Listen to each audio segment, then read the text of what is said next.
Yo, what's going on YouTube? In this video, we're gonna look into the tanks. And once again, this video is mainly based on my experience in the game, like PvPs and things that I've tested myself. And I also include the popularity of the characters that used by other players in the late game, which is mainly based on the players that I've seen from the 3v3 cross-server PvP, right here. Since I'm a free-to-play player and my rank now is Diamond rank, which is not quite close to the top leaderboard to show you guys the top WoW players. But I do believe that most of you guys are free-to-play players too, right? So you guys probably don't really care that much about them. So I will only focus on the players that play the character in their own factions, which means I would not account those universal characters that some players might use them in other factions. I mean, realistically, the most flexible character like Poseidon, some players might use her in other factions. I mean, you can, doesn't mean you should, because in the late game, where you have higher level of this, the better the buff from your dragon. It starts from the basic 5%, then plus the additional bonus that based on the level. So yeah, not many players would use their character in other faction because they would miss out the buff from their dragon. Starting off, we have Athena. This character easily goes to S tier. One of the oldest EX character and still one of the best tank till this day. I think the best part of her is her AoE tone. It's basically like an AoE silence in a big circle. She also has a passive that will save an ally when their HP is low. So the passive is kind of like the equivalent of Poseidon's, but in green and light faction. Overall, Athena is super tanky with her high block stat and self-healing, and capable of saving teammates, so this is easily S tier. Next is Prometheus. Okay, I'm gonna be completely honest, I really don't know how to judge this character. Mine is currently only purple 3, so it's very hard for me to see what she's truly capable of. I would really like to put it in B+ tier as in right now with my current star level, but I feel like she has some potential, so I'm gonna leave her at A tier for now. I'm really curious and interested on this character, especially when she has purple 6, where she can steal stats from multiple targets, but her ability description says that it's not stackable, so there's a bit of contradiction here. I mean, if she steals from multiple targets, doesn't it mean she could get multiple stacks? Nah, I don't know about this, yeah, I would really love to test this out. On the surface, she seems pretty good, but in reality, especially like a PvP, where almost every player uses Aeternit, Executor subclass or Dark Team, then it's over for her, it's GG. Because she is very energy dependent, without stealing stats, she can't really tank much and don't have damage immunity on lethal damage like Poseidon passive or Ares passive. And yeah, this is why I'm a bit hesitated judging her tier initially. Alright, next up is Anubis. I think he's more like a B tier, but if you get him his NP, then he would be A tier. Since most people probably wouldn't invest NP on character like him, so I'ma put him in B tier for now. I think the best thing about this character is his exclusive buff, Scales.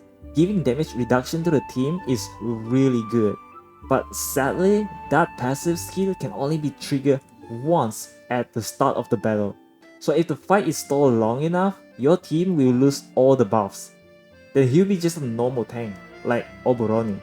So this is why his NP really makes a big difference. Another good thing is that his ability only costs 2 energy, which is super useful if you use him in the Otherworld team, because the Otherworld Dragon need 4 abilities to use the Dragon skill.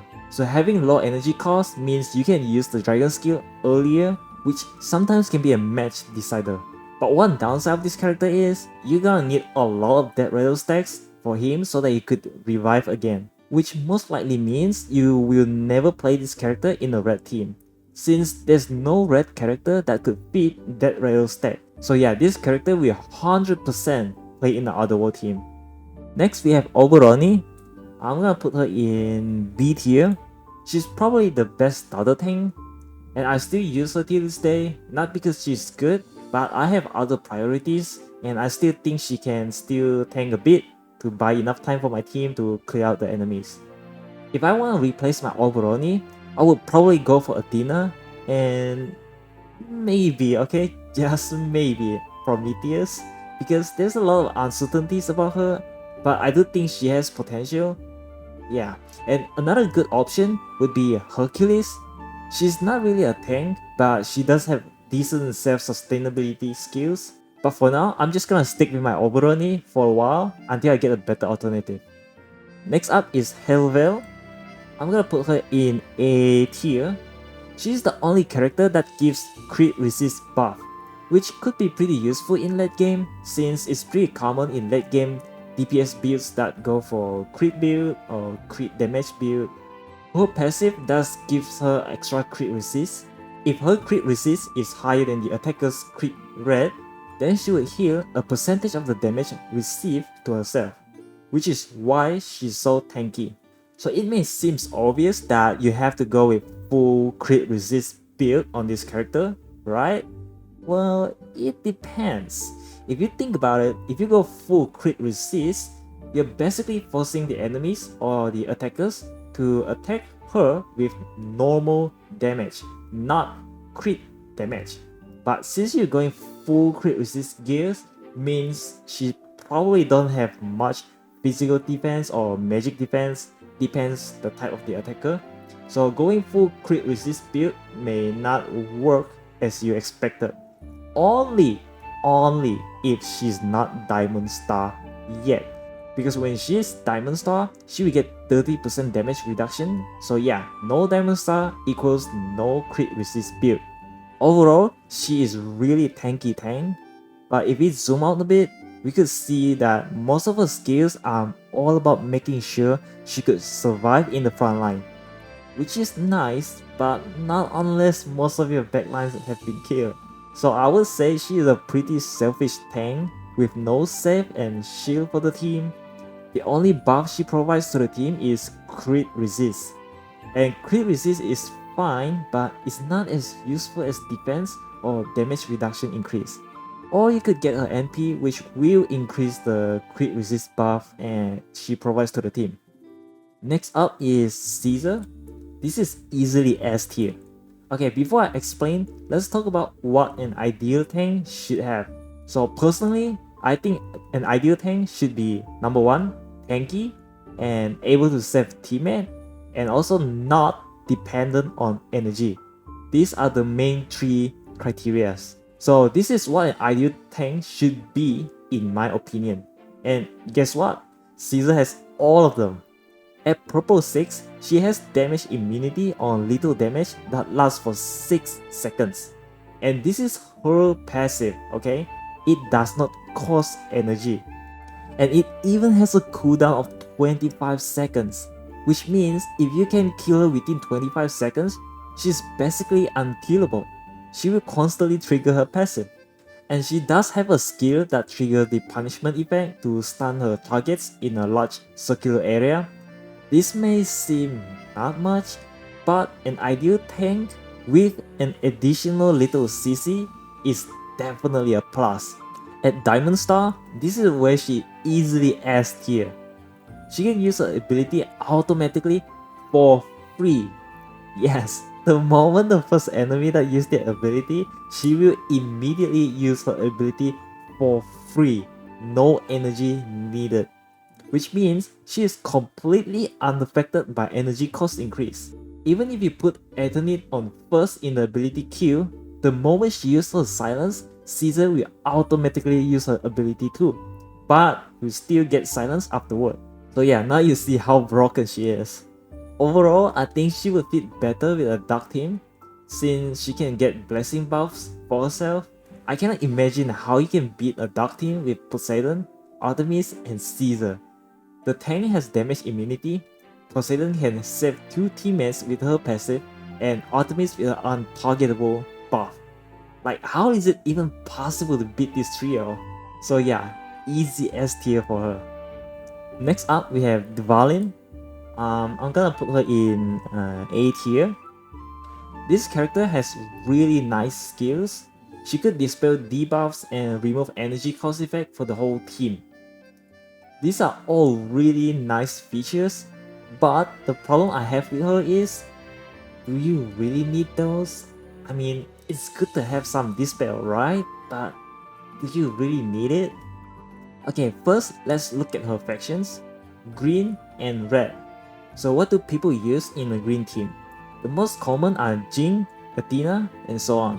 What I'm trying to say is, most green characters have relatively low energy cost, mostly 3, and Jing is a good hitter. She don't really depends on her ability, she can hit pretty hard while she's in her wild state. Okay, what about red team? Most red team players will have Poseidon and Morgana, where Poseidon can provide saves with her passive, and Morgana with Executor subclass can force the dark team can only use one ability with their starting energy.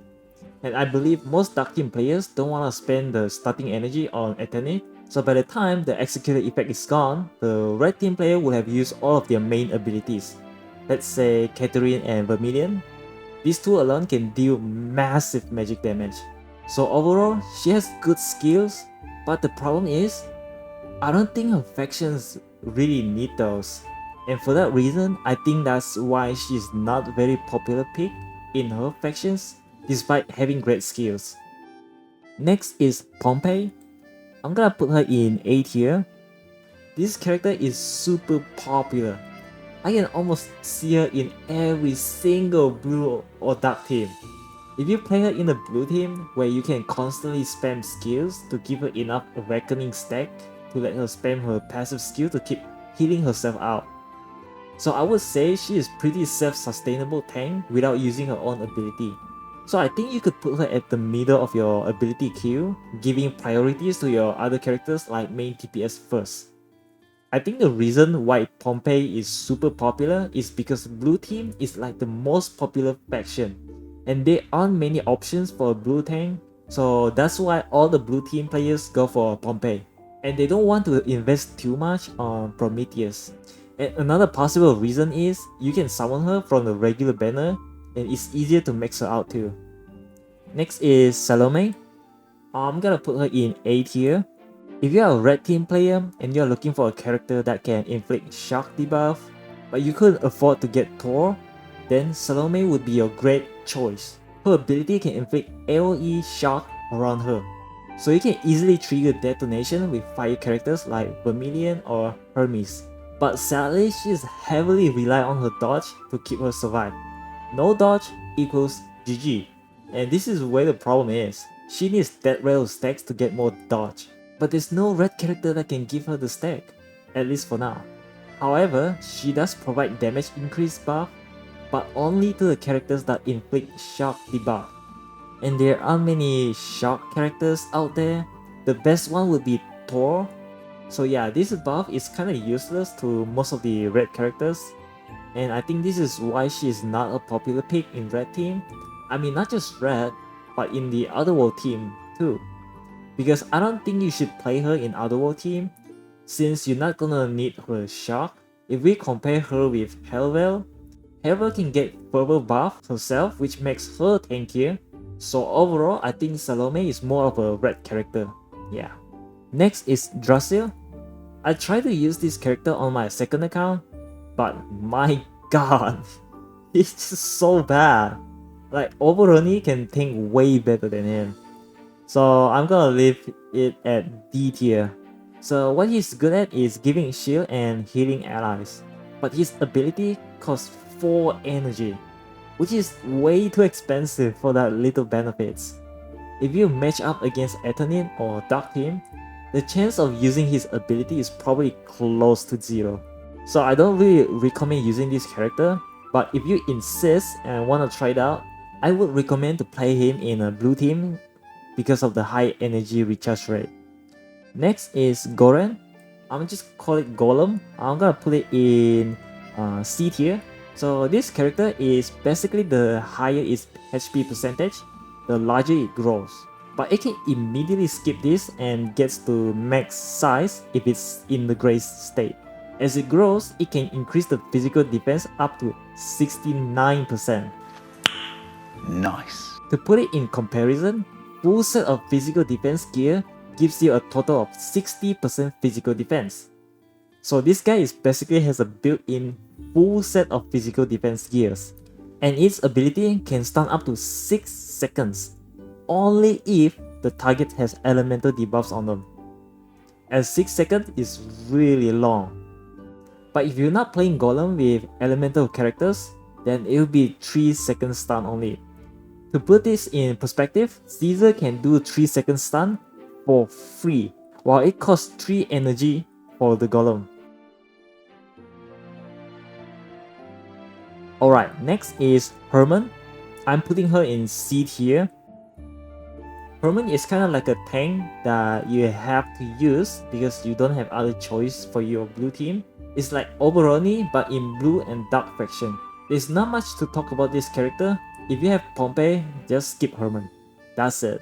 Okay, next up we have Gudong, the Slime King. I'm gonna put it on B tier. Okay, you guys might think I'm trolling for putting the slime on B, but hear me out, okay? So what's so good about this slime ball? It has only one job, die. That's it. You don't really need him. You just let it die for easy death rattle stacks and also increase the enemy energy cost. Because at Diamond Star, the small slimes it produces will plus 1 energy cost for the enemy that kills it. I'm currently using it in my Otherworld team until I have a better tank. Although this slime ball is not as good as other tank, but I do think it has some potential. Playing Otherworld team versus against Dark team or Poseidon is always annoying because they can increase your ability's energy cost, which is really frustrating because the Otherworld dragon need 4 abilities to use its skill. So I would put my slime on the 4th ability queue here. You might wonder why I prioritize slime over Apollo. Well, since I don't expect it to survive long, all I need is let it use its ability first before it dies. Since it's cheaper than Apollo's energy cost, I want to use my dragon skill as soon as possible. And the slime usually die not long after my dragon use its skill, which will then give priority to my Apollo. When it dies, it will spawn 3 smaller slimes, and when the enemy kills the smaller slimes, their energy cost will increase by 1. And one of its skill is to spawn a small slime. So in its lifetime, there would be at least 4 small slimes, which we are looking at plus 4 energy cost, which is not much. But when you combine it with this artifact that gives the slime a second life, so now we will have total of 7 smaller slimes, which is plus 7 energy cost. But if you max out the slime divinity level, then now we are looking at total of plus 14 energy cost. To be honest, I don't think it's worth it, but I do think it has some potential. I'm not sure how it would work in practical, but theoretically it seems pretty interesting to me. So I think this slime ball has definitely some potential, but sadly, it's just not good enough to be a viable tank to compete with the other good tanks. Okay, last is Hydron. This character is so broken, I feel like S tier is probably not enough for her. But since I only have S tier, I'ma leave her in there. Okay, first, cheap energy cost. Always great for Otherworld Dragon. Speaking of the dragon, the biggest problem in the Otherworld faction is it takes forever to use the dragon skill. Especially you are fighting against Aetonine or supports with Executor subclass. But Hydron can remove the energy cost increase effect on herself and one ally. And as long as she's alive, each death rattle stack she has, she will give herself and all summon units damage reduction and healing buff, which basically making all the summon units even harder to kill. And her ability will give her shield,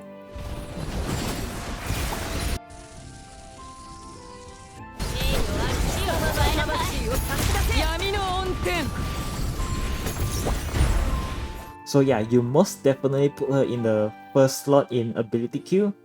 Just let her spam her ability to get shield to stay alive while farming death rattle stacks to buff the summon units. And here's the most broken part, okay? You ready? When she's at Diamond Star and when she uses her ability, she will get 100% damage reduction. I'm not even kidding, 100%. And all summon units will deal 100% damage increase, okay? and I'm not even done yet. And also, and 100% life steal to the enemies inside her. I mean, inside her skill. Guys, I'm not even joking. It's legit 100%. Like at this point, I wouldn't be surprised to see other people use full CD reduction set on her just to let her spam her ability. I feel like this character should be like EX tier. So yeah, she's definitely play in the Otherworld team and pair her with Loki, Asmodeus, and Cibismo. Then you say this to your opponent. Yeah, good luck killing the summon units. Although this character is super broken, but it only works with characters that are both Otherworld and Green Faction. If your Otherworld team is Apollo or Gabriel, then I don't think she would fit in that team. And that's it for this video, and I hope you guys enjoy watching it and find it helpful. And don't forget to give this video a like, and I'll see you guys next time. Bye.